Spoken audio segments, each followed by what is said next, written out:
a problem with that. That's too bad. That's their problem. If somebody has a problem with it, I mean, somebody else likes it. So.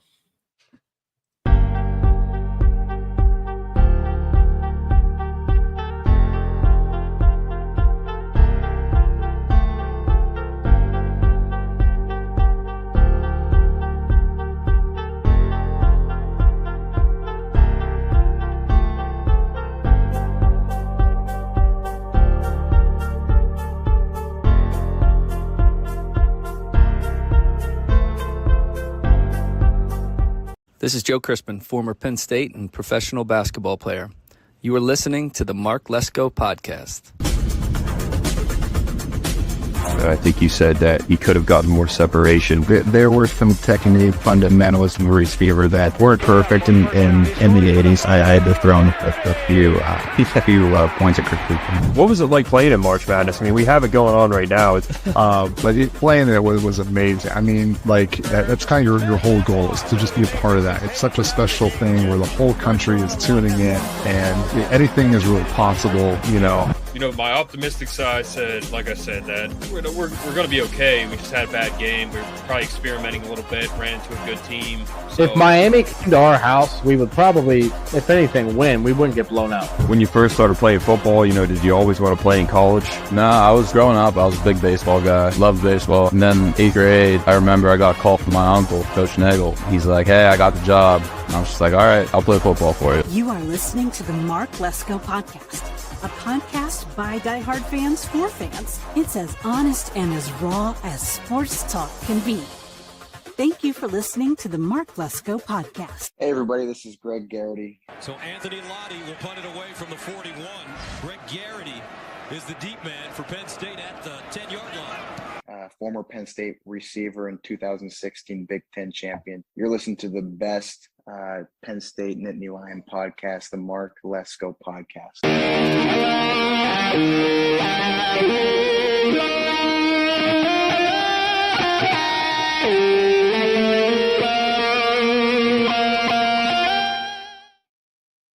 All right, everybody, welcome back in to another episode of the Mark Lesko Podcast, joined by Anthony Howard of Free Dog Sports to preview the Super Bowl. It's an annual thing every year. Anthony's a Chiefs fan. I would have him on here regardless for this. I plan to every year, whether the Chiefs are in it or not, but it just so happens his team has gone 3 years in a row now. And Anthony, tell him what made you a Chiefs fan. Yeah. So, I mean, thanks for having me on, man. This is awesome. I love doing this every year. So just thank you again, and I look forward to year after year doing this. I am a Chiefs fan, so I grew up around the Penn State area, actually in PA. And there's a guy named Larry Johnson. He's a local state college kind of a mini hero. He's a running back for Penn State, was an absolute animal at Penn State. Got drafted to the Chiefs in 2003. My entire family are Steelers fans. And I don't really like the Steelers. So I just kind of followed him. I got his autograph when I was in like elementary school in 5th grade. And I followed him in the league. I ended up becoming a Chiefs fan. We sucked forever. But we had some really cool players along the way. Priest Holmes, Jamal Charles, stuck with Trent Green, some pretty shitty quarterbacks over the years. But we're on a run now, kind of building this dynasty up. It's a good feeling, but, it won't last forever. So take advantage of it while we can. Yeah, man. You said that last year, that's why you became a Chiefs fan, which is a great reason too. Larry Johnson was a beast. He had the all-time rushing record. So he ran for 2,000 yards in a season. The last game that he did it was Michigan State. Mm-hmm. Charles Rogers was actually on that team, the former 2nd or 3rd overall pick to the Lions. He ran for like 300 yards in the first half and broke the record. Yeah. If they would have let him in that game, he would have broken the all-time single-game record. He probably would have run for like 600 yards. It was insane. But Joe didn't want to run it up. Yeah, good on Joe. Joe's a good coach. R.I.P. obviously. Yeah, and we'll probably talk about that. But he was good in the NFL, Pro Bowler. He was a freaking workhorse running back, man. Like he there's a lot of workhorse running backs. Like what's his name from Arizona State? The dude that was just in the playoff. Oh man, yeah. Scatterboo. Scatterboo, yeah, Scatterboo, yeah. But Scatterboo, like our running backs at Penn State, just workhorse backs, man. They can really Take 20 carries a anything. game plus. Yeah. Get you 100 yards, close, get TDs. Yeah, just animals, just hard to take down. Yeah. And Larry Johnson, I think he still has the all-time NFL record for most carries in a season. It was like 400 carries or something like that. I mean, that's I think that's ridiculous. It was something like that, like 334. So yeah, it's some crazy amount of touches in a season. Yeah. Peyton Hillis, he was another workhorse guy, man. Just yeah.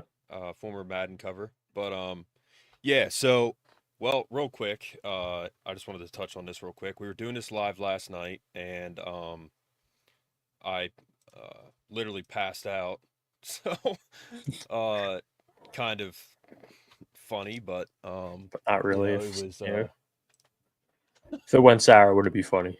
Yeah, it was funny because you kind of woke up and like, oh, okay. Yeah, I did, and oh, so nice.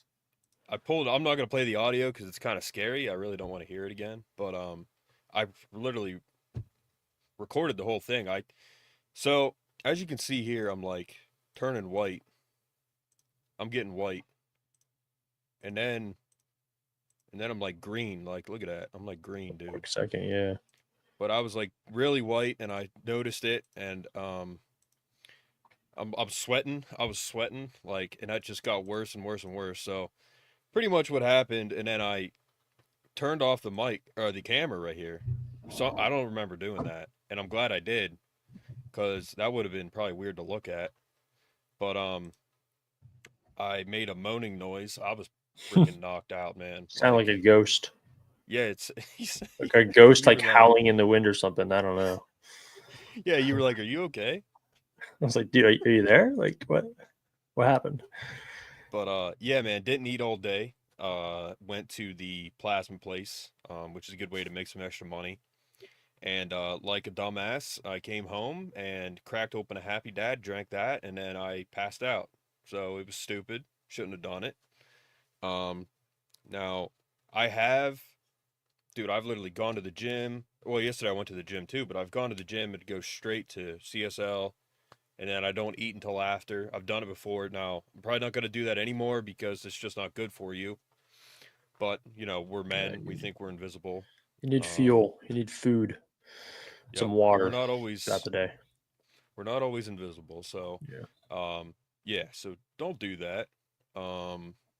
Because I think I passed out one other time in my life. But yeah, man, you don't want to do that. Like, it's I'm even feeling it a little bit today. Just it was weird, but I totally blacked out. And I'm glad you're all right. Yeah, I'm glad you're all right. Thanks. So thanks. But yeah, man. So Anthony's from my hometown. I've known him for a long time. We were talking last night about how there was a few times he had a house pretty far off campus.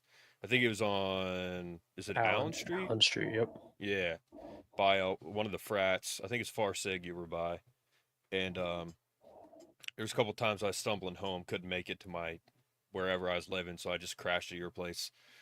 Fun times. I took naps at your place a few times. I passed out in your bed the one time. You were literally just on your computer. But when that worked, man, you got to hustle. Yeah, that's right. Yeah, you've always been that way, man. But yeah, Anthony's a real good guy, friend of mine, known him for a long time, like I said. And we only do this once a year. We stay in touch, but we only do this once a year. And every time he comes on, it's like we just talked yesterday. So, yeah, just a good friend of mine. So we have mutual friends. You lived with Baker and Musser and Baker. Another kid that I can't remember his name, but Drew, yeah. Was it Drew? Yeah, he helped. I remember one time I went in there, I was like lost because I was out partying, and he literally like made me food or something. Like sounds like Drew. Yeah, good dude. Yeah.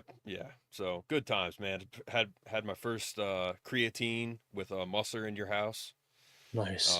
It was like fruit punch flavored or something. It was horrible. But Yeah, it sounds like shit. I lifted with him and Ernie a lot. Remember Ernie? Yep. So, Marine. and we both know Anthony Blackwell. So, yeah, and you've been in the restaurant industry. So, you are a bigwig real estate guy there in Virginia, D.C. area. Yeah, medium wig. You have A. Howard. A. Howard Real Estate. Yep. Real estate. You have your own business. Yep. I mean, for around here, man, you're a big wig. I'd say there's not a lot of people that go off to a place like that, like DC. I mean, that's a very wealthy, tough area to do anything. And you went there, started your own real estate agency, and then you have you managed a restaurant this past year, so you've done a lot. Yep. Open up a restaurant, tiny restaurant. There's a lot. It's a lot to do, but I had to leave and get back into the real estate full time. So yeah. The market's getting good right now. So yeah. So Trump is back in office, thank God. Yep. Things are looking good. People keep complaining about the tariffs and the they're always going to complain. It does not matter. Yeah, immigration, but he's doing all good things. If you have common sense, you know that. So, yep. Don't listen to the lamestream media, man. I'm even hesitant to watch Fox sometimes because they really turned on him in 2020. So, but if you're gonna watch, I get my news source politically through Steven Crowder, Daily Wire. There's a lot of good sources out there that are just on YouTube, Rumble. Just go there. Don't listen to the lamestream media. They suck. They're like ESPN. They're just horrible. The problem is they all have agendas and they all have people in their ears telling them what to say. Yeah. It's not really their opinion. That's why like podcasts become so popular because we have agendas internally sort of, but like we're just here to talk and bullshit and we can't, we're not getting cut off by every 5 minutes by commercials and paid out by big pharma companies telling us what we can and can't say. And, it's all more free speech and our real actual thoughts. And so podcasts are just is where good information gets spread right now. So, yeah. And when it comes down to picking where you want it, because everything's going to be streamed eventually. The mainstream media is probably not going to exist at some point. Which is funny because we'll probably still have newspapers and magazines, but we probably won't have the mainstream stuff. I mean, it's just not gonna. We'll see. Be the same. We'll see what comes of it. I know, like CNN put out a streaming service and nobody bought into it, and then they made it for free, and nobody still bought it, downloaded it. So, there's just signs of that kind of stuff that could happen. There's always going to be some, major news sources out there. They just they need to find a way to be more independent instead of taking sides and political sides, and that they might, get some growth back into their business. But while they, whether it's CNN, Fox, MSNBC, ABC, whatever, the more you take sides, the more you niche your market down, the less people you have viewing your platform. And when you have, your business decreases, you lose investors, you lose business, etc. So they might still be around, but it's already on a trend of not being as popular as it used to be. And as trusted as it used to be. Yeah.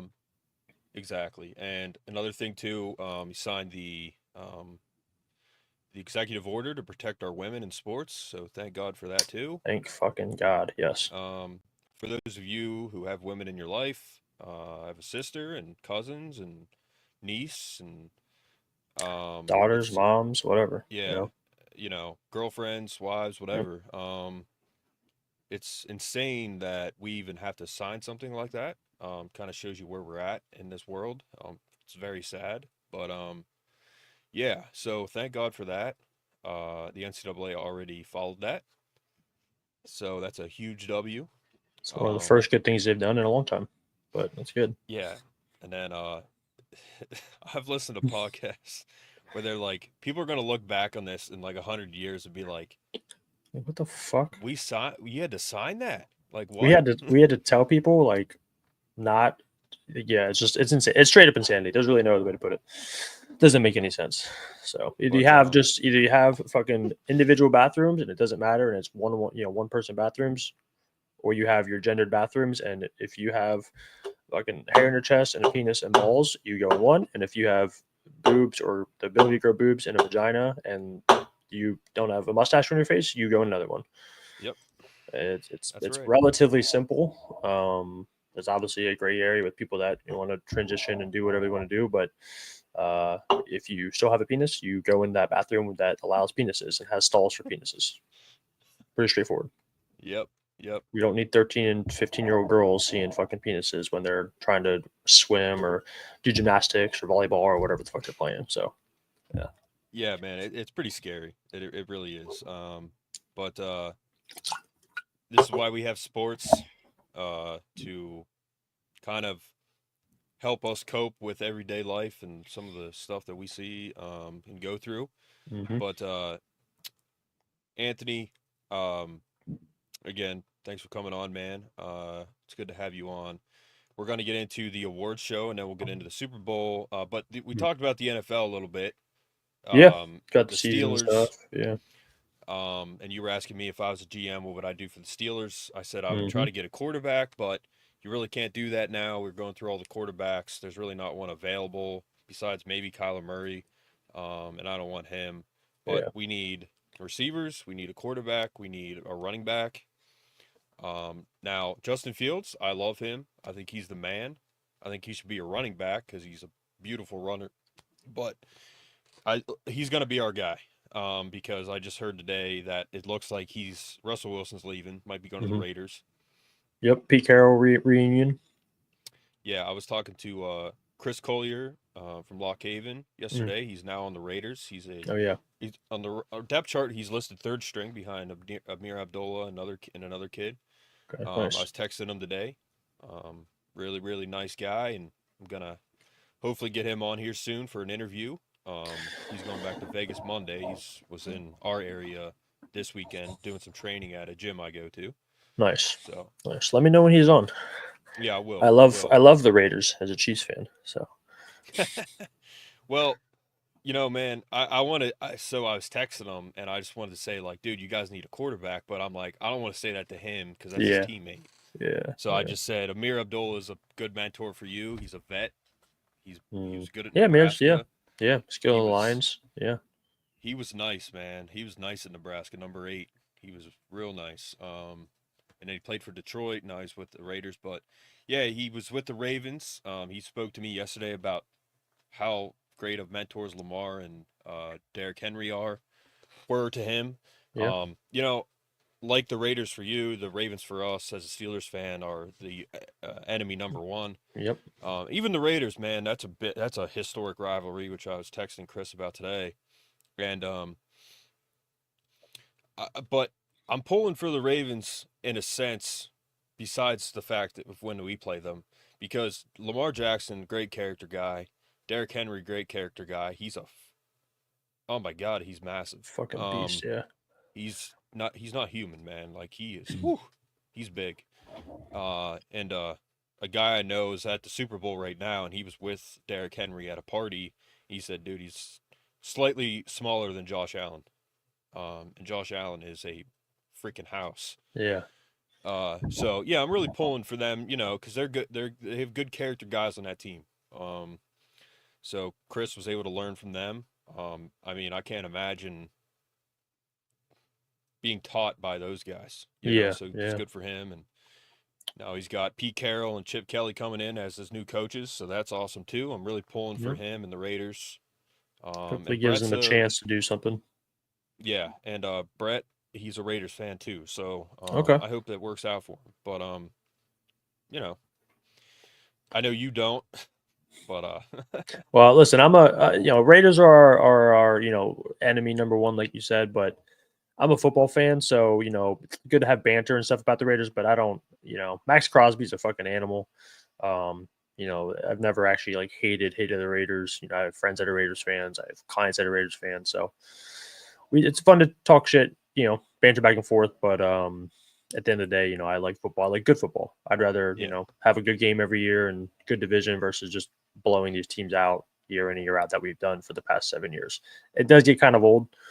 It's fun, but it's not even a rivalry anymore. I'd rather see a rivalry, right? It's we talked about last time about Bills and Chiefs. It's like it's kind of back and forth. Yeah, we in the playoffs we win, but like it's always back and forth. It's always close games. It's always a good good game. So that I prefer to see that than just dominating the league and the division every single year. It gets kind of boring a little bit. Yeah. Well, we'll talk more about the Steelers and what you guys are kind of going through now too, because we were that dynasty in the mid 2000s into the 2010s. But yeah, man, like so it sounds like we might go after Cooper Kupp, and then we might get Ibuka from Ohio State in the first round. So that's two receivers for us right there. There you We go. have Pickens, we have Roman Wilson, we have Calvin Austin. And then, defense, man, we got Patrick Queen, we got TJ Watt, we got defense is good. Yeah, we got Porter at corner. He's our number one. I love him. He's pretty good. He's pretty good. You need someone next to him, but he's like a safety to cover him or another corner to block, Yeah. So you have dual, but yeah. And it sucks because Mink is getting older, man, but he's a freak. God. Besides Caleb Downs, Nick Saban said Minkah Fitzpatrick was the best safety he ever coached. He's like a coach on the field. Yep. And he was a first rounder with the Dolphins. Then we got him for a first round pick, and I think it was a steal of a trade. And and that year we got Chase Claypool in the second round as our first pick, and that worked out. But yeah, man, for me, like very hot take. I said it last night. I don't really want Mike Tomlin anymore. A lot of Steelers fans feel that way. Yeah. But he is, and dude, Terry Bradshaw said 10 years ago, he's like, he's not a good coach, he's a cheerleader. Oh, geez. But yeah. But so that's an issue because they've drafted a lot of guys. A lot of guys have contributed to our team, but not enough to win a playoff game in the past 6 years. At least, however long it's been. But people, a writer said we're in football purgatory because we get a winning season just enough to make the first round, we lose, and then we get a bad draft pick. Yeah. So if we're going to get a quarterback, I hope they go after Arch Manning because I think he's the real deal. Yep. But yeah, man, just never ending. And then again, hot take: trade TJ Watt for some capital and rebuild. But to me that's a terrible. That's like it's like us trading Chris Jones. It's just like he should have been defensive player of the year last year. He got kind of snubbed out of it to Myles Garrett, but it's hard to get rid of your top players. It's like it's like, hey, let's trade Mahomes. He's getting kind of old. Like, it's like, no, you keep your star guys. Well, but one of the reasons I say that is because I want him to win a ring.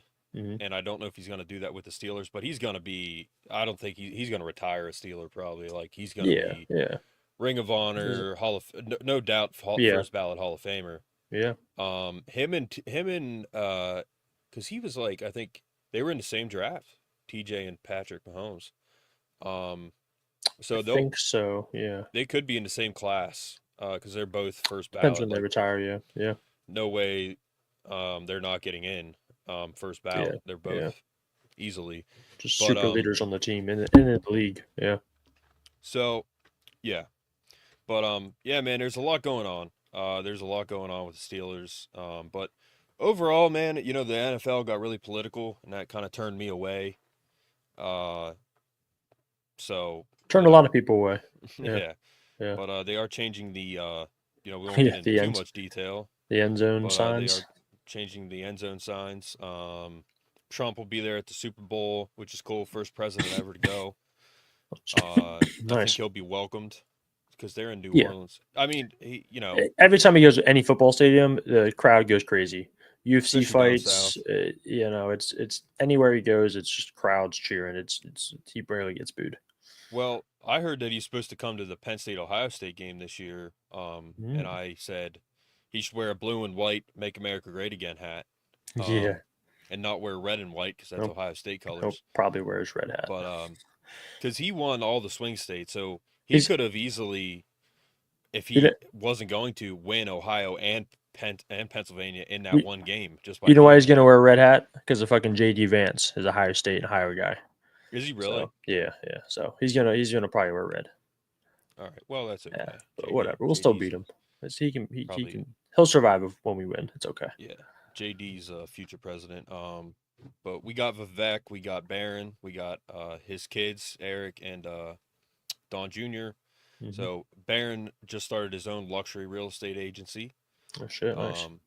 Yeah, so we got a good future on our party. But so anything on the NFL, man, that you want to touch on?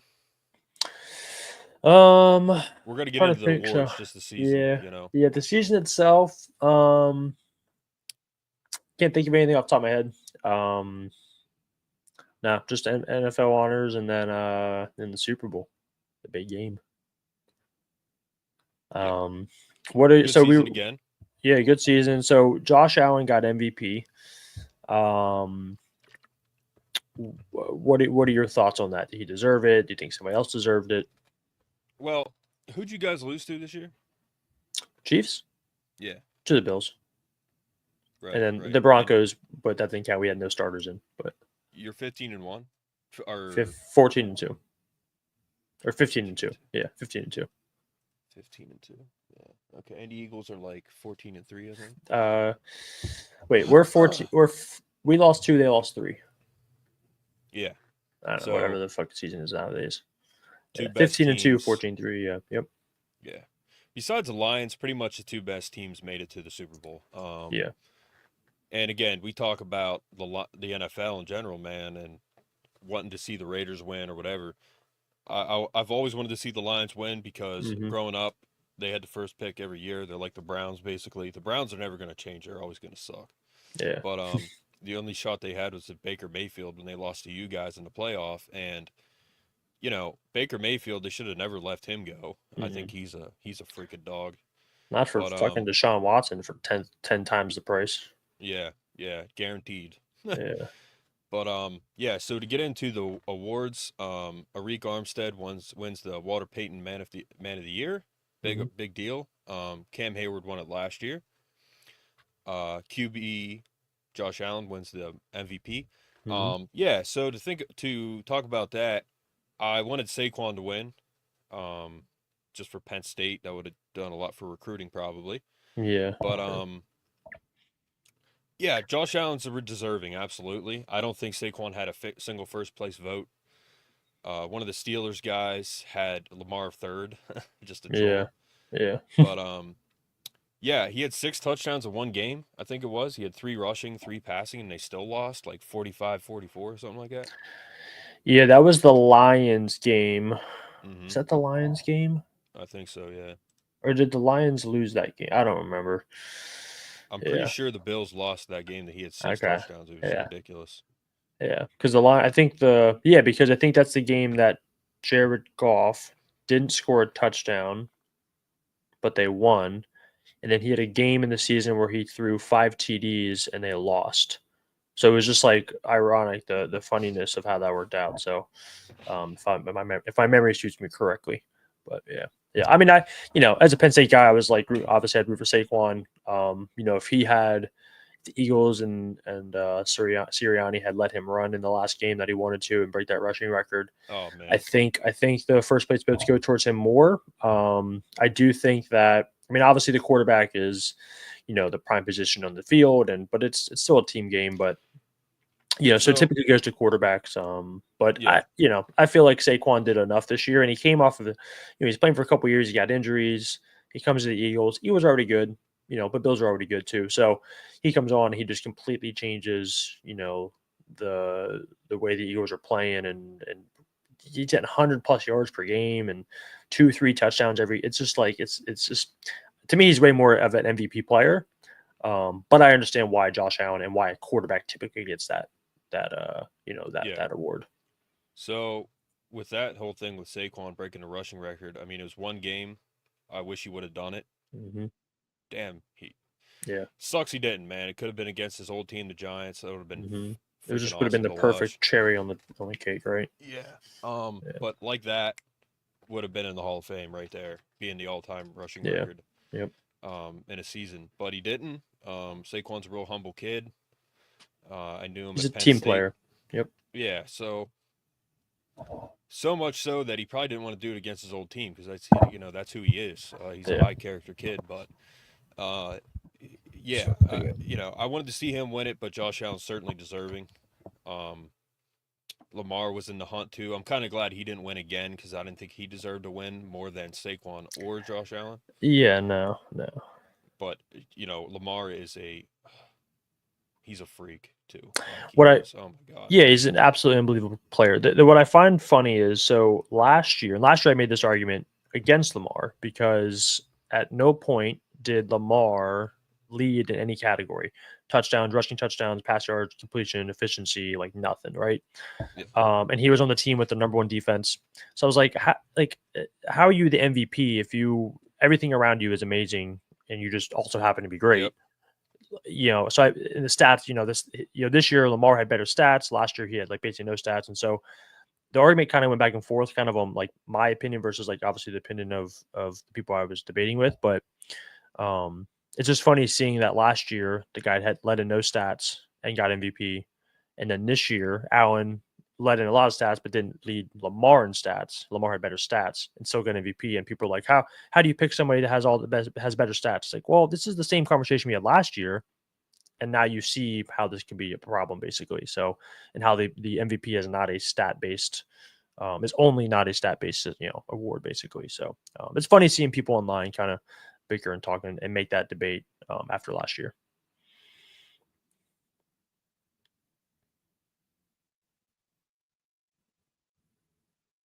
I lost you, Mark. Yeah, so here's the thing. I was muted. You're good. So here's the thing, real quick. I'm going to pull up the Pro Bowl roster for this year. Okay. All right. Josh Allen had nobody, really. Okay. On his Pro Bowl team, yeah. He had 3 guys or something. Well, he just had no weapons. Yeah. And Lamar has like 9 Pro Bowlers on his team. All right, so that's another thing. And the thing about Saquon is you need a good line to do that, which he did not have in New York, but he has now with the Eagles. Yep.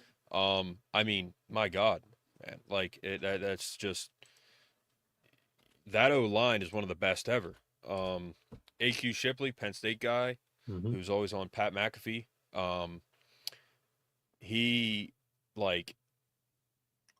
He gave him a Trenchy, it's called. It's an award to the Eagles line. But okay, that makes sense, yeah. Yeah, their line is unbelievable. Yeah, exactly. So you need that as a running back. But so offense for the AFC, Josh Allen, Joe Burrow, Lamar, Derrick Henry, Pro Bowler running back, Joe Mixon, Jonathan Taylor. So Josh Allen did not have a Pro Bowl running back. And then receiver Josh Allen didn't have a Pro Bowl receiver. Lamar did. And then you got Brock Bowers, Travis Kelce, Pro Bowl tight ends. He had a Pro Bowl tackle. And then the Chiefs had 2. Several. Yeah. Pro Bowl linemen. But the Ravens had a Pro Bowl center. And then you got what's going on with this? So and the Ravens. It's just Roquan Smith. So he's definitely I mean, Lamar's surrounded by a much better group of high caliber players. It's still the NFL. It's not easy at all, but it's definitely easier to play the game you play when you have a Derrick Henry who's next to Saquon, if not King Henry, number 1 in the league at running back. You have a decent line. You have the stellar defense year in and year out. That's how they build that team is around that defense every year. So Bills have a good defense. Bills have a good running back, but not the Pro Bowl guy. And wide receivers, I mean, Khalil Shakir. And again, it's stupid ass. By the way? Yeah. Khalil Shakir. But Khalil Shakir is like their number 1 receiver. Khalil Shakir is good, but who the fuck is what teams are going after Khalil Shakir, right? So that's a big part of another reason why Josh Allen deserved that this year. Exactly. And then on the defensive side, you have a pretty good lineup. Who won the Pro Bowl freaking flag, whatever. stupid thing is. NFC or something. They won like 4. I remember like Eli Manning won 3 years in a row or something. His team. I don't know. I don't watch the Pro Bowl. Not that I'm like, if you want to be safe and play flag football and do stuff, whatever, I don't care. But it's like lost its aura. And that same weekend there's IMSA racing, so I follow racing season. So there's other stuff that I'd rather watch that's more impactful to me. So I don't even really watch the Pro Bowl anymore. The Eagles had multiple Pro Bowl the offensive whole line. linemen too. Yeah, Lane Johnson, Landon Dickerson, all of them. Their whole line is on the Pro Bowl. Yeah, Lane Johnson is the only good player that come out of the 2013 draft. That was a horrendous draft, and Lane Johnson's Hall of Famer too. Mm-hmm. But yeah, usual suspects. Yeah, Nick Bosa, Micah Parsons. But I just want to say, and we'll keep talking about the awards, man. But man, the Eagles are so talented. Yeah, I mean they have a stellar team. Their defense is the way they shut down the Commanders last week or 2 weeks ago.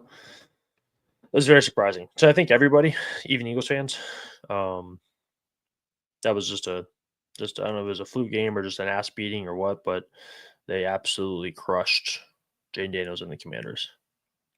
55 points is insane, especially in a playoff game. So yeah, so you guys are running into a good team, obviously, but mm-hmm. Man. So Josh Allen wins the MVP. Kevin O'Connell wins the Coach of the Year. Who Belichick said he drafted in the 3rd round. When the Jets were on Hard Knocks, he got cut from that team as a quarterback. Kind of funny seeing him. Yeah. Well, not funny. Rising back up. Yeah, get cut and now he's. It's good to see him rising back up. Yeah. I mean, it's good to see that kind of stuff happen. And then, okay, so Adam Vinatieri didn't get in. Luke Kuechly didn't get in this year. I thought this class was. There's no better place to parlay than Caesar Sportsbook. Parlay Builder. You can hear that, right? Yeah, that's fine. Maybe I fixed the sound. If you guys are listening, can you hear that when I play that? Because I'm trying to figure out the sound. Yeah, they would have to be able to hear it. Yeah, but that's good though. Yeah, that's good. Eric Allen, Jared Allen. Eric Allen, Jared Allen. We have a Jared Allen in the comments on here. We say he's related to every Allen there is, even though he's not. Antonio Gates, Sterling Sharp. Yeah, it's a good group. It's kind of short though. Yeah, it's usually like 5, 6, 7 guys. So yeah, exactly. So Luke Kuechly should have got in. What was the list? I have not looked at the list. Let's look at it. Because I did look at it, but Luke Kuechly could have gotten in. Vinatieri could have gotten in. The Todd Gurley was available. He's still a little early for him to get in, but he was technically available to be in this class. Who else was on there? Wasn't Andre Johnson on there too? Oh, he probably get in already. Andre Johnson. He got in last year, I think. I don't remember.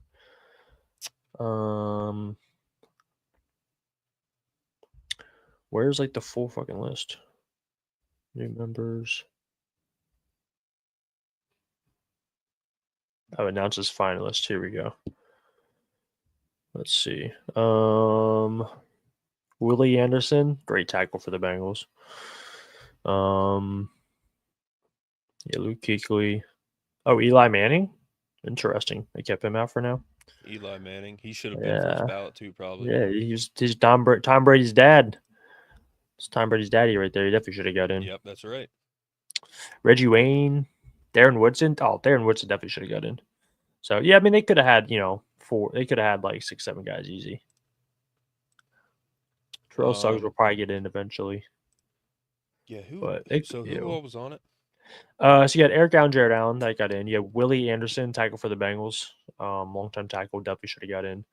Jari Evans, Saints guard. Antonio Gates got in. Torrey Holt, wide receiver for the Rams and the Super Bowl team in 2001.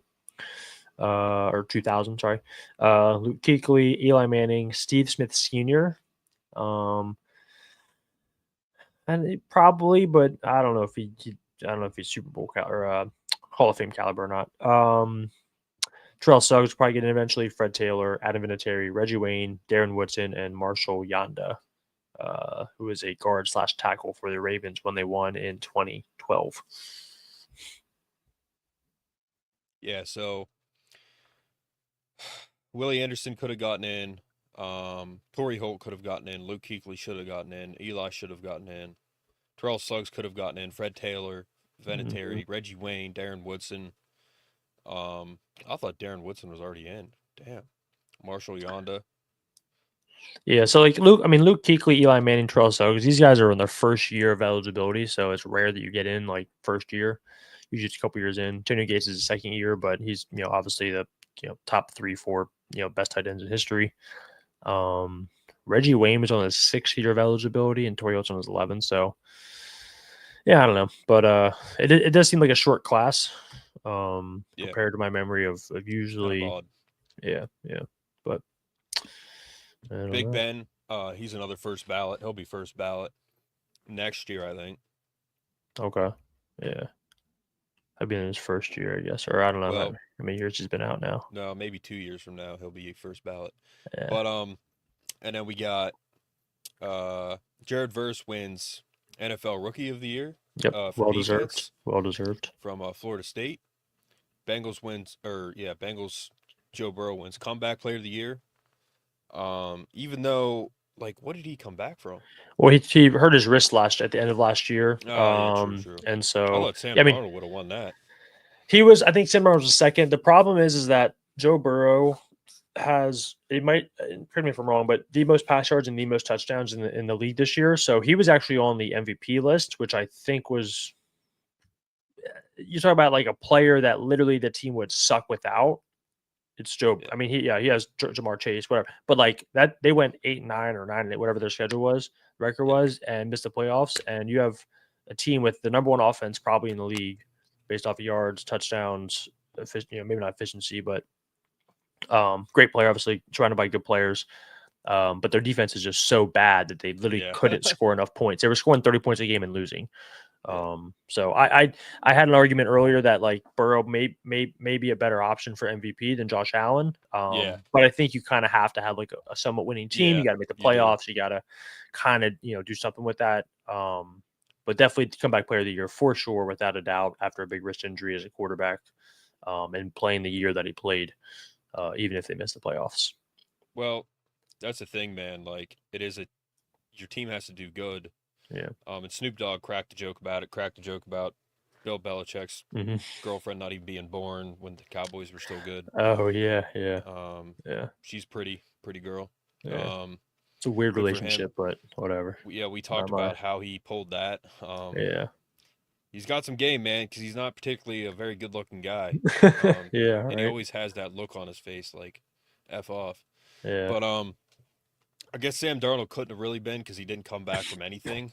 He's always been bad. So he came from a shit team and went to a good team and magically good. So you got fucking the number one wide receiver in the league on your team. You're gonna do pretty decent at least. Yeah.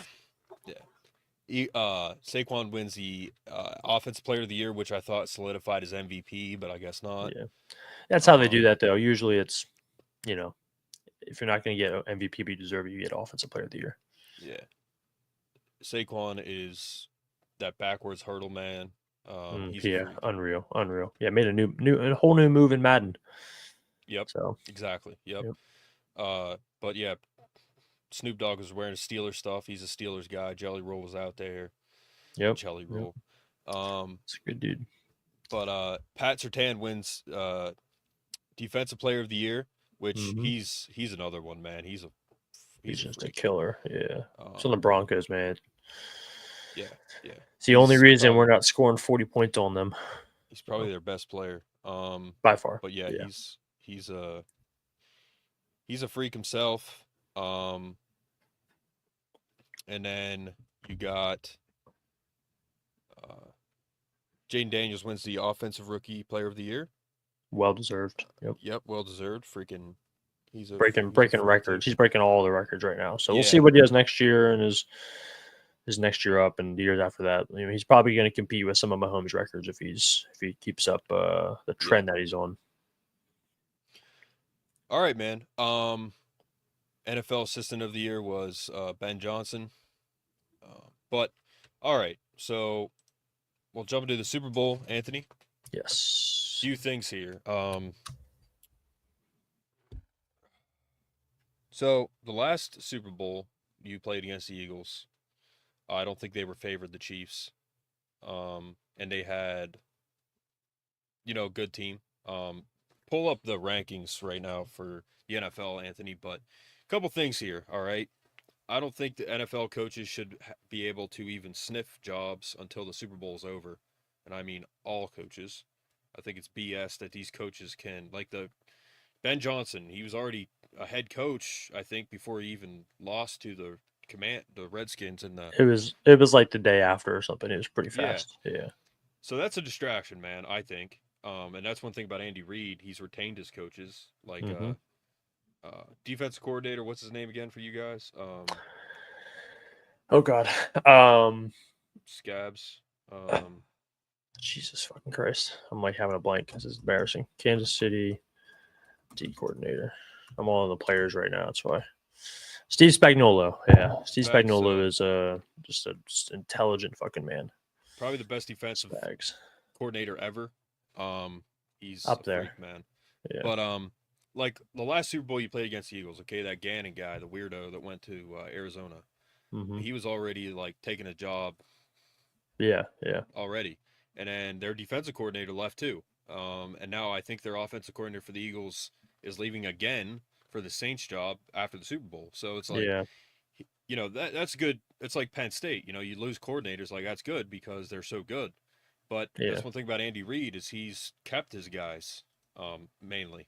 Yeah. So, well, you can either the real simple argument. Now, there's a lot to it, obviously, but the real simple argument is, hey, do you want to stay and win to the Super Bowl, or do you want to go to a team and have to rebuild for 5 years? Yeah.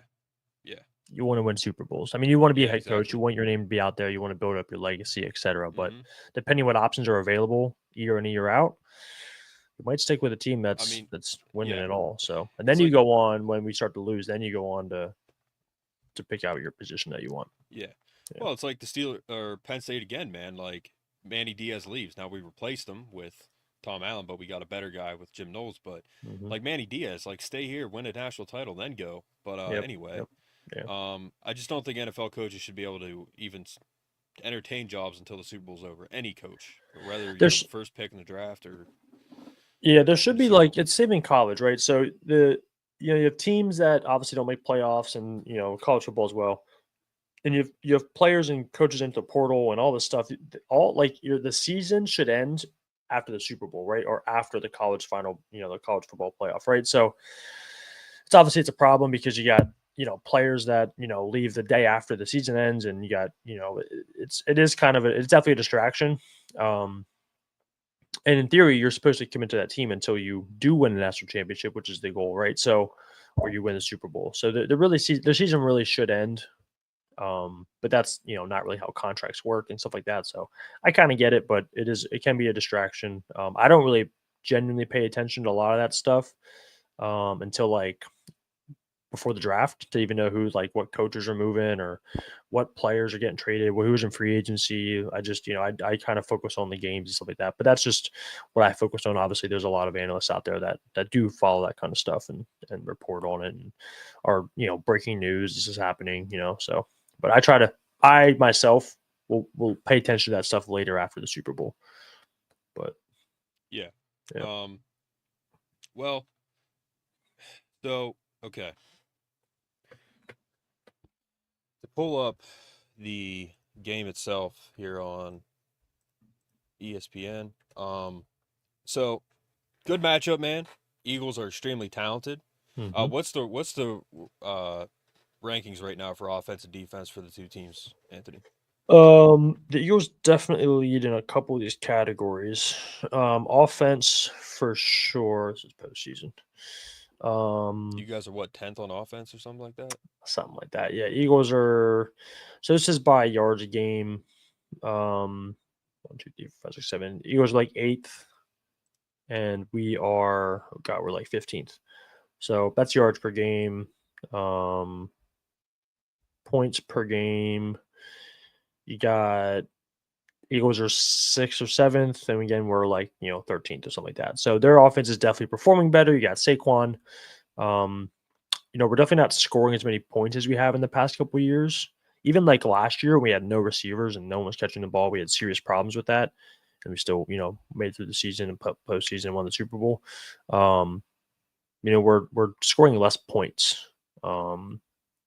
We're still winning because our defense is still really good. But yeah, so the Eagles' offense is scoring more points, getting more yards. Saquon's a huge part of that. He's getting 170 yards a game or some insanity, stuff like that. Some of these big games he's had. He had 3 touchdowns against Commanders, just unheard of. And then on defense, as far as points per games go, Philadelphia's number 2, Kansas City's number 4. So 2 really good defenses. The big difference there is the Eagles are much higher ranked and scoring a lot more points and yards per game. So I said this last year, man. You corrected me pretty quickly. I said the Chiefs' defense isn't that good, even though they were number 2. Yep. Now, what I mean, particularly this year, is in terms of talent, man. Like, my God, the Eagles are it's insane. Mm-hmm. They're extremely talented. They have Jalen Hurts, Saquon. They have Jahan Dotson. They have AJ Brown. They have Devonta Smith. They got Goddard. Yep. Their Pro Bowl line, and then they have defense. Okay, they got Jalen Carter.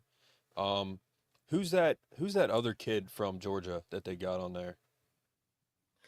Hold on, I'm gonna pull up. Pull up the roster. Yeah, I'm trying to remember. I know they got their rookie corner Cooper DeJean from Iowa is a Jordan Davis. Animal. Jordan Davis. Yep. Jalen Carter, Nolan Smith, Zach Bond. Quinny Mitchell. Quinny Mitchell was also in the runnings for Rookie of the Year, Defensive Rookie of the Year. Just Darius Slay. I mean, they're CJ Gardner's back from the Lions. Like, he was on the Super Bowl team, and 2 years ago we went to the Lions for a year, came back. The secondary is just unreal. They can blitz well. They have good middle linebackers. They have great corners, great safety. It's going to be tough. It's not going to be an easy game to pick out where we can, get the ball into Kelsey and these receivers' hands. So he's going to have to get the ball off quick. Patrick Mahomes. Yeah, I mean, this defensive line is ridiculous. Mm-hmm. And then Cooper DeJean, Darius Slay, Reed Blankenship, all of them. They got a pretty stacked roster. Which is why. Okay, yeah. So, but all right. The Eagles are +1. Mm-hmm. Oh, it went to +1 now. It was 1.5. So just the odds are shifting towards the Eagles a little bit. Last Chiefs Eagles Super Bowl, I had a 4-leg parlay that hit. It was nice. Travis Kelce to score, AJ Brown to score, over 53.5 it was, I think, and then the Chiefs -1.5. So they all hit. Yep, nice. Turned $20 into like $200 or $300. Hell yeah. Over under 48.5. So that's what we're looking at betting wise. Chiefs are not match predictor. I don't know how this works. Their Eagles are projected to win over the Chiefs, but they are also -1. So, but yeah, man. So over under, I think the over is the one to take for that. I think it's going to be high scoring. You think? I do, man. I do, because they're just so good. Both teams are just so good that I think they're going to score points. Okay. Now, if Saquon wasn't playing this year, like he wasn't if Saquon wasn't playing this year, like they had another Penn State guy, last game, Miles Sanders. Yep.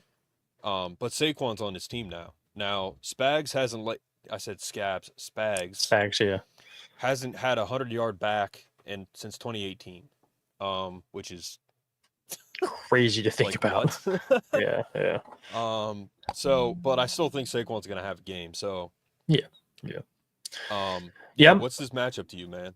So, I mean, the thing I think, so the last Super Bowl was 38-35, won by a field goal, if I'm not mistaken, because I think I had a bet on that field goal being the final score of the game. So, that was a relatively high scoring game. Even with Chiefs defense being what it was, the Eagles offense at that time with Jason Kelsey as their center, and Miles Sanders, Jalen Hurts was still kind of fresh and new. With the push that was like the first year they really got that going. And they had the lead most of that game. They really had control of the game for the most part. Chiefs kind of made a comeback at the end there. So I think it's going to be very close. I don't think, 1 point, 2 points, 3 points, it's going to be a field goal. It's going to be a late minute touchdown, something like that. I think the over on 49, is that 48? We have 49. I would take the over, but not by much. I think my parlay bet, I had like 52.5 or something.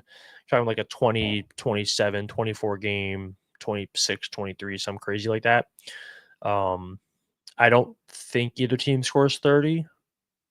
I just think their defenses are just too good. They're going to keep it a very defensive game.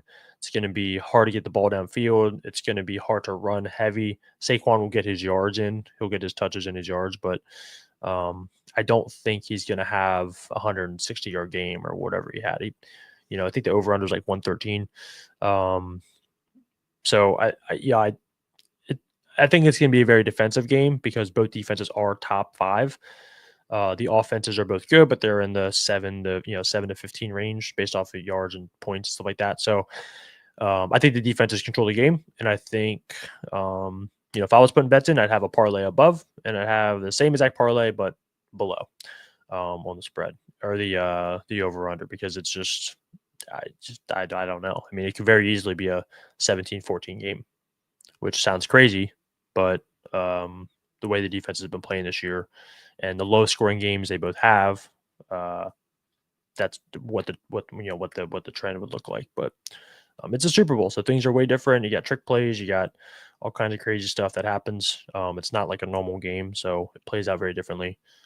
So it could be another 30-40 point game each team. So what are your bets?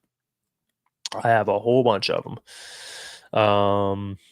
Where's my current bets? What are you betting, like $10 or? So what I did was I used MGM a lot. I use MGM because I do some other gambling, casinos, stuff like that. So I stick with them for the most part. I'll play around with the other ones a little bit when there's promotions, but I'll bet anywhere from, I have a couple dollar bets, I have a couple $5 bets, I have a $25 parlay bet. I have like 9. I have 2 $25 bets. I have a handful of bets, so I probably have about 100. But I think I put in 50, and they gave me 50, so I'm playing with half house money, half my own. But I got, all these are 9, 10 legs. I got a $1 bet on any player to record 506 passing yards because that's the record. I don't think it's gonna happen, but $1 to get $66 is an easy throwaway. I do have Saquon to get octopus. He scores a touchdown, then he scores the 2-point conversion on the next play. Some weird shit might happen in the Super Bowl where that becomes probable. They'll probably give it to Jalen Hurts on the tush push, but maybe. So easy $20 there.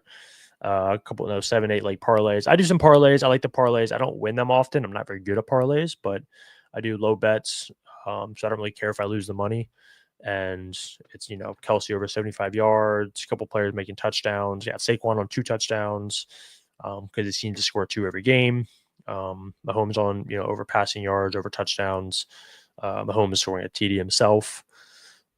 Different things like that I have all throughout the different parlays. I have some safe parlays, some extreme parlays. I usually don't win them, but I do have Saquon on first TD score. I think that's almost a guaranteed win, but you never know.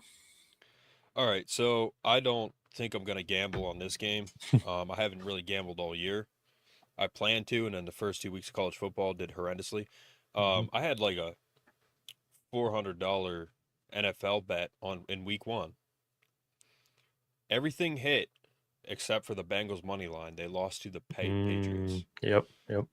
Otherwise I would have won $400. Yeah, that's crazy. And then college football did terrible, so I just stopped after week 2. But it's probably the smart thing to do. Yeah, to be honest, I don't think I've won a single parlay all year. Well, like a lot of people are picking the Chiefs, man. And all right, so we got Travis Kelce, Taylor Swift. We got Jason Kelce. We got the refs apparently rigging games. Speaking of Jason Kelce, who do you think he roots for? Well, probably the Chiefs now, I would say. You think? I don't know, man. Maybe not. Yeah. He's a Eagle all the way. I don't know. I don't know. I haven't looked at it, so I don't even know the answer. But we'll find they out seem tomorrow. to be pretty. They have a funny podcast, man, but they seem to be pretty liberal, so I don't really give them a time of day. Yeah, Jason Kelce, they're just having a public side of that they have to kind of cover. I guess so. Yeah. But Jason Kelce smashed a phone and then goes on ESPN and does it the Penn State game? Yeah. I forget what he said. That guy said something to him. I forget what he called him something. I don't know, whatever. But yeah. And if you're that college kid and you're going up to Jason Kelce, you're an idiot. Yeah. Like, have you ever heard of the tush push? You know who was in the middle of that? Yeah. Jason Kelce. That guy would freaking rip your head off. Yeah. You're lucky you only very large, strong man. Yeah. So, but all right. So the refs are rigging games, Anthony. You guys aren't winning any games fairly because the refs are rigging games. So what do you think about that? I think that's a bunch of nonsense. Yeah, I disagree with that too. Because okay, so to compare it to the Steelers, right? We were the dynasty. 05.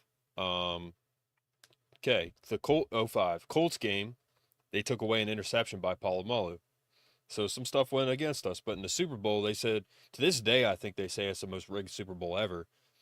Because there was a lot, every time the Seahawks did something, there was a penalty. 08, we got that stigma. Refs are always calling it our way. Even 2010 when we lost, refs were calling it our way. So that's just that is every year and every sport that has a ref. That is the excuse that people that take things out of context use as a crutch to make a reason why because they don't understand that the team is just good, that Tom Brady is just that fucking good, Mahomes is just that good, Andy Reid, the coordinators, Big Ben, the Bill Cowher back then, these people are just they're that good, they're that talented, and they make very key plays throughout the entire game. When you like the Chiefs Bengals game in week 3 or 4, whatever it was, and they're like, oh well, it was a pass interference. Like, it was definitely pass interference. That is not. There's no. If you dispute that's pass interference, you don't know what pass interference is. The refs calling that at that time of the game, not calling it, I don't know, but there's an entire game played for 58 minutes prior to that time. So, to when people, post these videos and they pick out this one clip, 1 second play at the end of the game, and that's what matters, and they make it seem like the refs or the reason why the Chiefs win. It's like you take away all the credit of all the blocking, the running, the cutting, the throwing. You should have to throw the ball as a quarterback, right? It doesn't matter what the refs do. You can't throw the ball downfield and complete catches and move the offense. You can't hand the ball off, and you can't make adjustments and call audibles, and have a coordinator telling you what to do that's going to give you the opportunity to do that. These people don't really know what they're talking about. At least they don't sound like they do, and I wouldn't trust their opinion on things. There's a whole game that's played week in and week out, year in and year out, and that is, when I hear that, I just go, okay. And then the stat comes out that the Chiefs are like one of the lowest favored, penalized teams in the league, and it's like, how are they favored? How are they favored by the refs? And it's all rigged, and it's all in the script and whatever, when the penalties don't typically go their way. Yeah, you have one or two, but they're throughout the season on average, they're not favored at all compared to a lot of other teams. The Bills are way more favored in penalties than the Chiefs were throughout the season. So stuff like that, I don't pay much mind to it. I like to hear it because, I don't know, maybe it is all rigged. Maybe it's all a big script. Maybe we're all just a bunch of idiots. But I don't. There's too many. There's 53 players per game. There's coaches on each side. You got a whole bunch of fans on each side. You have cameras everywhere. These refs are human beings. They see things. They don't see things. They miss holding calls all the time. The Penn State Oregon game, for example. That game was trash. Our players on defense on Penn State got held every fucking play, and we never got calls. I don't blame the refs for us losing. I think we did fucking good. We lost by a touchdown against the number one offense in the league. We played well outside of the fact that we got held every play and never got a call to her. So you can't blame the refs. You go out, you play football, you do what you need to do. You block when you need to block. You throw the ball when you need to throw it. You run it. You make cuts. You cut. You try to do what you need to do as a team, and you either score enough points or you don't. And if you lean on the refs and you make the excuse that it's the refs, to me, when I hear that, I just go, you don't know football. Now, especially nowadays. Back then, there's no cameras. There's a few cameras. There's people, shaving points. It's real stuff. It 100% happens. And it probably happens still nowadays, but it's very difficult to just blatantly blame the refs without understanding the entire game around that too. So, yeah, I'm sure Brett, Raiders fan, would disagree with some of that. But, I'm sure he would. Sure, he would. I was texting a friend and one of my previous home inspectors here in real estate in the area. He's a Raiders fan, and I invited him to my Super Bowl party. He's gonna hang out with his daughters and watch a game instead and root for the Eagles. So, but we were chatting back and forth and talking about how the Eagles are gonna shut down Mahomes and block him in. And I was like, you can't really block Mahomes in. He's gonna make escape. He's gonna make plays. They're gonna make adjustments and changes. And there's too many players on that team to do that. And he was bringing up how the Raiders actually last Christmas, in the game this year where they the penalty at the end of the play was a penalty, fumble, some other BS that happened at the end of the game, and they gave the Chiefs back the ball and the Raiders lost. The Raiders would have had to drive down the field and get a field goal. Doable, but it wasn't like that penalty completely changed the game where people like to make that context. If the Raiders were that good, they should have scored more points. Yeah. And not been in a situation where they had to drive down at the last second and try to get a field goal from 65 yards away. So, yeah. Well, here's the thing, man. And I got to jump off soon. I'm doing 5 episodes between today and tomorrow. Damn. I've almost had 6 to do, but I'm doing 5 episodes between today and tomorrow. So I'm doing man. Penn That's State busy. I like Brett. it. Nice. Hell yeah. Oh yeah. Firing out content, man. I'm gonna record a couple of them and not go live. Because I already did a live one earlier with Tyler Smith for Penn State basketball. But so the Chiefs have won 17 straight one-score games. There's a lot of disdain there. And obviously I understand where it's coming from. There's been a lot of just crazy calls that go the Chiefs' way. And here's another thing too, man. Even up to a couple of years ago, you could hit the quarterback, which you really can't do now. Now, sometimes when Mahomes is running down the sideline, he gets 2 or 3 extra steps because he knows if he gets hit, he's going to. Yeah, it's a penalty, which I think is kind of bullshit that it's a penalty, not really that Mahomes is doing that. Yeah.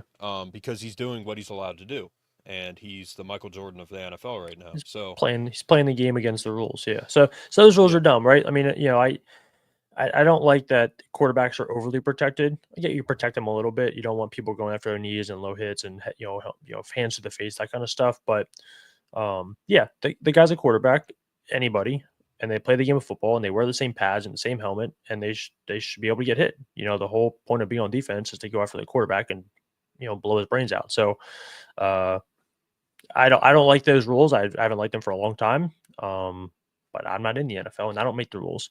And so Mahomes found a way to basically go, you make these dumb rules, or I'm going to utilize them and I'm going to fake like I'm going out of bounds and get 2 or 3 more yards because I know you're not going to come flying into me. And, because if you do and I take 1 step out, it's, he's basically just playing the game the way the rules are designed. And the only way to fix that is to stop protecting the quarterback like he's a pansy. He's not. He's an adult man who knew the game he's playing. He's played in high school. He played in college.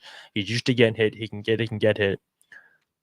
There's certain things you don't go after, like knees and certain things like that. But, they wear padding.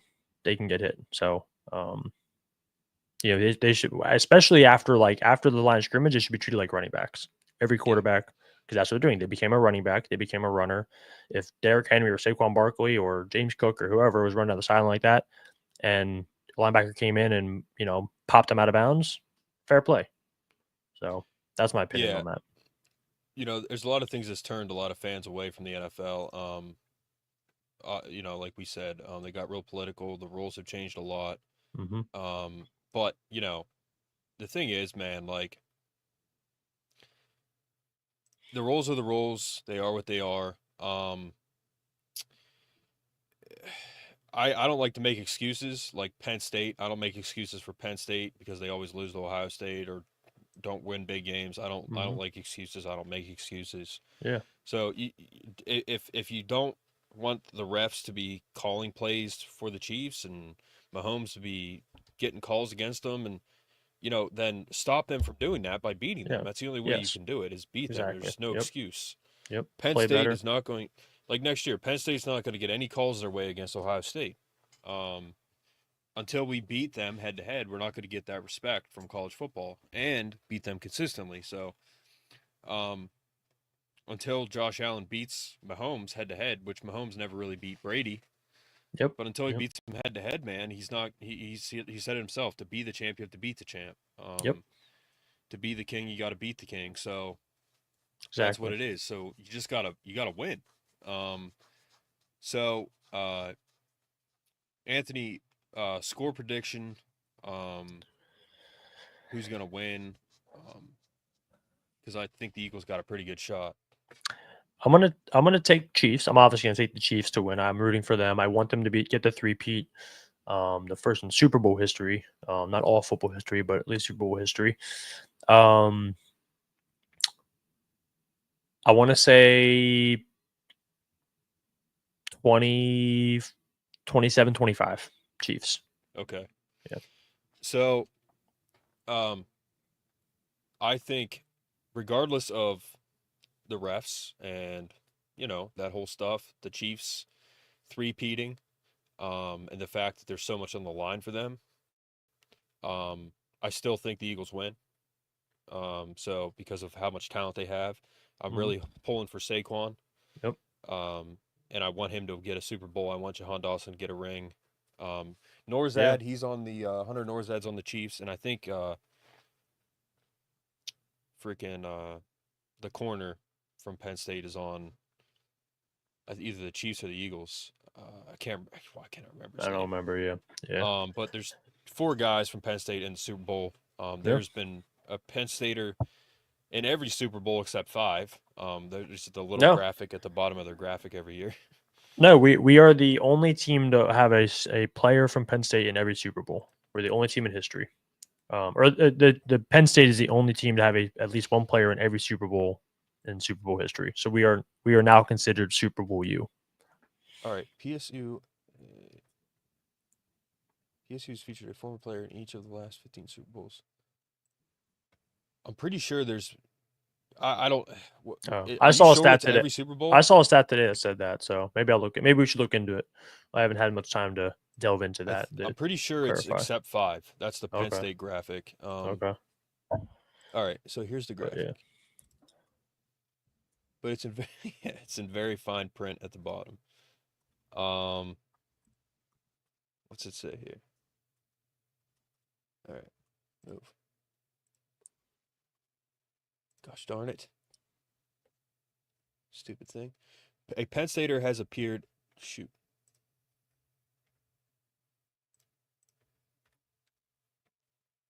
Oh, except for 5. A Penn Stater has appeared in every Super Bowl except for 5 since 1967, which is the first Super Bowl. Yeah, okay. But I don't know why they make this graphic. People are making fun of it because it says except for 5. But yeah.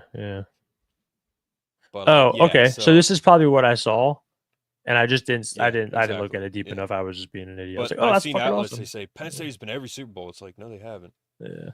Well, maybe maybe that's what I saw, but But yeah, I mean that's still amazing either way. Oh, absolutely. It was like very credited sources were like every Super Bowl. It's like, no. Yep. Miles Sanders was the one last year. I think he might have been the only one. 2 years ago. Yeah, last year 2 years ago.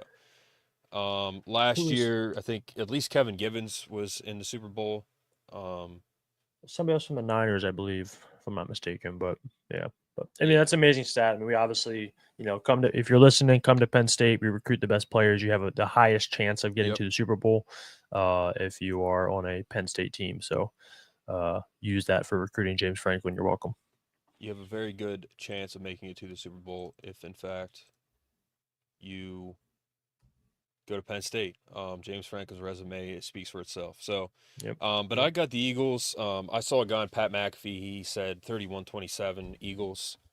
I got it similar to you, man, like 27-24 Eagles. Okay. And if I was going to place a bet, I'd kind of have to look over it a little more. But I'm thinking Eagles money line, the over, Saquon anytime TD, and then Xavier Worthy probably anytime TD. That's probably my parlay that I'd go with. Okay. Nice. But if you just want to go like straight Eagles, which is also a good one, money line over Jalen Hurts and Saquon TDs. TD, yeah. Jalen, at some point in the game, Jalen Hurts is going to get 1 yard from the field goal or the end zone and get a touch push. Yeah. So that's my pick. But yeah, I think it's going to be Eagles. You think it's Chiefs, obviously. But that's our predictions, guys. Yeah.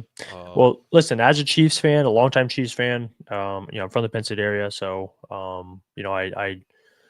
I do usually lean towards rooting for the Eagles at some point. I have a lot of really good friends who are Eagles fans from Philly, and so if the Eagles do beat the Chiefs, like I'm not going to be upset because Eagles are a good team. They do look better on paper, and Saquon Barkley gets a fucking Super Bowl, so I definitely won't be upset as much as maybe a typical Chiefs fan would be due to those factors. But I just want a good game. I want a close game. I want the whole game to be fun. I would love to see a high scoring game again, like 2 years ago, where it was 60, 70 points total.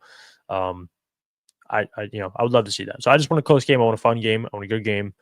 That's what I care about. But go Chiefs. All right, man. Well, again, thank you for coming on. It's good to have you on. I think we've pretty much covered everything. Yeah. Yep. But yeah, man, it's going to be a great game either way. It's not going to be a blowout. Yeah. It's going to be a good game. So, yeah. But cool. Well, thank you again for having me, man. I really appreciate it. And like I said, look forward to next year already. Looking forward to see who's in the Super Bowl and having the chat. And I just like being on here and appreciate it again. Thank you. Yeah. Plug your stuff, Anthony. Whatever. Free Dog Sports and yeah. So follow me on Free Dog Sports. I last year I mentioned I was going to start a podcast. That did not happen to a lot of factors. I will probably start it up this year. I don't know what it's going to be on. The football season is over. Formula One is a big sport I follow. That starts up in a couple weeks or in about a month. So I will probably be doing some analyzing on that. So either way, follow me, Free Dog Sports, general sports news, updating, post, fun stuff. Follow me there. And if you happen to live in the Virginia, DC, Maryland area, I am your real estate agent. So call me. I got all kinds of benefits I can help you out with. So yep. He would be my first go-to if I was going there. So check him out, guys. And until next year, Anthony, I want to have you on more often. Obviously, we'll talk about that. But yeah, until next year, guys, enjoy the game and enjoy the commercials. That's my favorite part. So. Yeah, commercials are fun, man. Always forget about those. I'm always focused on the players. But all right, man. Cool. Thanks, man. Have a good one. You too. Bye.